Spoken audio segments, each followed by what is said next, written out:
Okay, it makes a weird noise when I wake my computer from sleep. It's in sleep right now.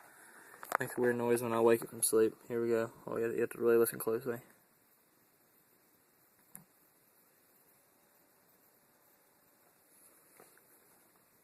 Do it one more time. Seems it's coming from the left middle of the keyboard. I think it's a hard drive, but I don't know if it should be doing that or not.